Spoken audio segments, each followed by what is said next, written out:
Greetings all, Gerald Clark with you here today.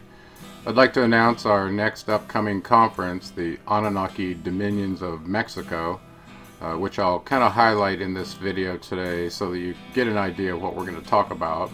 It's going to be located in Mexico City, so we're going to be staying at the Galleria Plaza in the Reforma district of Mexico City.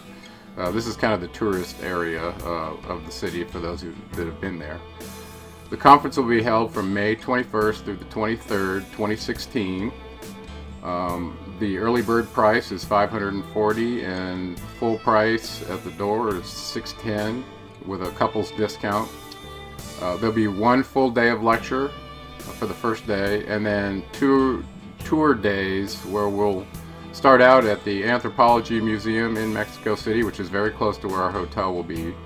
And then we'll visit the Olmec statue site at Tula, Hidalgo, Mexico. And then on the way back that same day, we'll see Teotihuacan, where you have the pyramid of the sun and the moon, which is shown in the background of the slide. There's more information at geraldclark77.com on this event. And I'll just kind of walk through real quickly some of the items that we'll be discussing and some of the things to look for at this conference. Okay, so as I said, it's going to be titled Anunnaki Dominions of Mexico Symposium, 21st through 23rd. Here's some of the pictures of the area where we're going to be, a lot of the statues along the Reforma district, which was really interesting to see in and of itself for those who haven't been there. This is the first day tour at the Anthropology Museum, which is just world class. And here's a picture of our recent trip to Teotihuacan so we could gather this information. And I don't have a picture of Tula here, but you'll see that in just a little bit. So what am I going to talk about in the lecture on day one, which is May 21st? Some of the very, very interesting connections of the Anunnaki of Nibiru and their connections to the gods and cultures in Mexico. I'll make that connection for you. It's very significant. Also, following some of the major races that were at the ancient sites that we're going to be discussing, to include the Aztec, the Mayan, the Olmec, we'll talk about their origins and their gods and how that connects to the Anunnaki. Very interesting to me, which has been kind of a recent study of mine, were the Aztecs, since they were one of the races that had their encounter at Teotihuacan.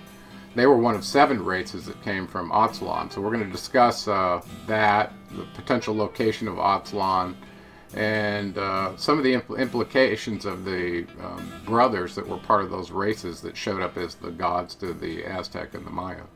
Quetzalcoatal was one of them. He was one of the 7 brothers. And some of the recent lectures I was listening to by Manley P showed links from the Maya to Atlantis, which I agree with, but there were several other ways to get there, but I liked his supplemental information on that as well. We'll talk about the Zodiacal alignment of the Avenue of the Dead and the links to the Mayan long count. It was a very interesting alignment anomaly that happened there. The Olmec connections to Egypt and Thoth, the Atlantean, are going to show up at Tula, and they also show up in the state of Veracruz and Tabasco, where there are 4 major Olmec sites there that we'll probably plan in another trip. One of the key points to note about Teotihuacan is it was used functionally as an ascension location for graduates of their school, and this is analogous to what happened at the Giza pyramids in the king's chamber, and also what happened in Babylon and other cities related to the higher level functions of the gods and their control of the lower level primitive workers getting out of the holographic illusion that they were born into. There was a very interesting connection with Obsidian that was very prevalent at Teotihuacan. It was carved in various objects, just like we saw at Cathul Hayuk in Turkey. So there's a museum there on site at Teotihuacan that, time permitting, people will be encouraged to go visit that and see some of the modern day engineers and artisans that are sculpting this very hard obsidian stone into statues. Some of the very interesting recent finds at Teotihuacan will be discussed, including the underground facilities that were also suspected of use for ore mining And also the recent find of the mercurial pool that was found beneath Quetzalcoatal's temple, which I've actually sent an email and tried to ask if I can get site access to that during our visit. But no promises there, okay? Strategic survival location. This whole area is considered the spine of Mexico. And even though there are lots of volcanoes in the area, it was interesting why they moved from Teotihuacan to Tenochtitlan, which became Mexico City. And we'll talk about that and some of the legends involved.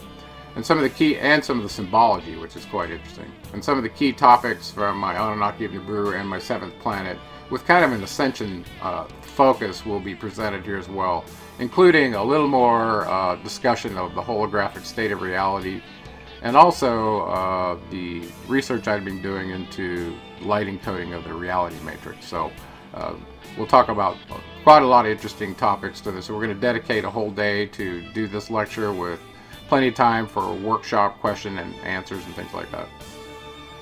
And then day tour, it will take an entire day to see this facility. We're going to take you over to the Museo de Antropología, is how it's pronounced in Spanish.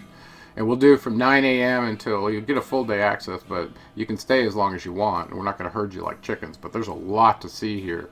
And it's very interesting how they've organized it by race and by ancient site in some of the cultural areas that they have on display. They're all very world-class, fantastic, and it'll help weave together the whole story before we go out to the ancient sites by looking at some of these and putting the pieces together.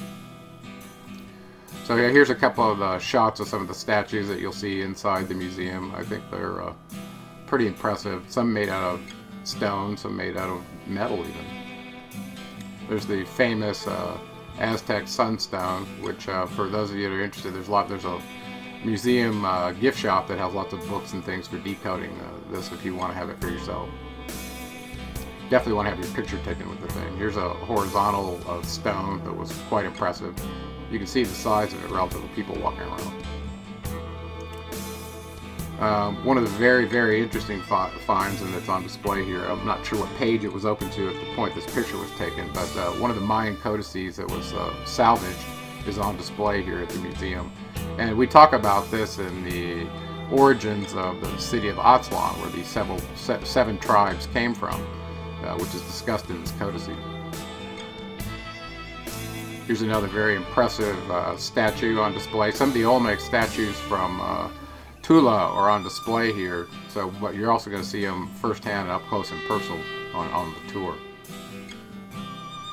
Here's the city, the ancient site of Tula, where the Olmec statues are found. And remember, what the interesting part about the Olmecs is their connection negroidally in their features, and also some of the giant heads they carved that connect them directly back to Africa.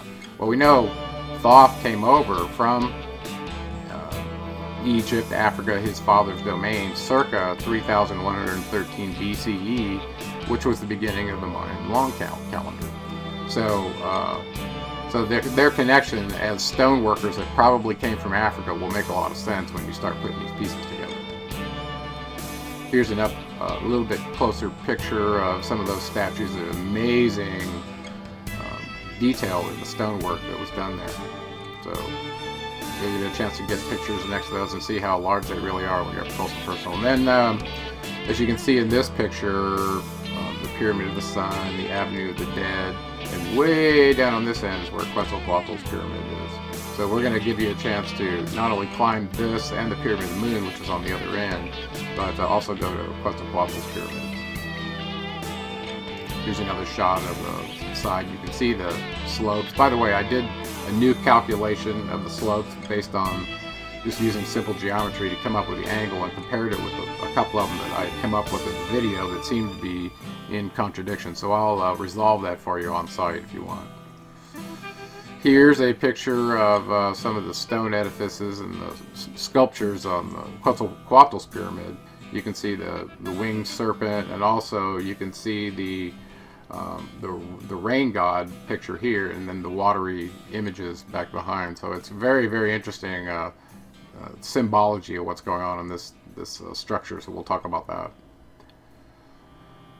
Here's where you get your cardio machine out and start it up, because this is quite a climb up here. So this is looking straight up the Pyramid of the Sun. The Pyramid of the Moon is off to your left, back up the other end. So we'll have already done that one if you want by the time we get to this one. But also the waterworks and underground facilities here are quite amazing when you start realizing what functionally they were doing here. I mentioned some of the obsidian work that is on display at a local museum on site at Teotihuacan, and some of the workers are still there, showing, using modern tools how they're making this stuff. But some of the symbols and deities and symbology that they're capturing in their work is kind of a way to perpetuate this culture, and I think it's quite amazing. I haven't really priced a lot of this stuff, but I'm sure it's quite affordable for those of you that are collectors. So you'll definitely want to stop by here and give this place a peek and around. So just highlighting what we're going to offer. We're going to give you a full day lecture in Mexico City. We'll pay for the transportation and your entrance fees to Teotihuacan and Tula, and the entrance fee to the National Museum of Anthropology. So you guys are going to pay for your flight over in the room, and this will be just the cost for all those other fees. So it's very affordable. Hopefully some of you that came to our Chichen Itza conference, we look forward to having all of you back, and we're going to explore some new mysteries and connections with our ancient astronaut progenitors, and I hope you'll join Krista and I at this really exciting conference. Hope to see you there.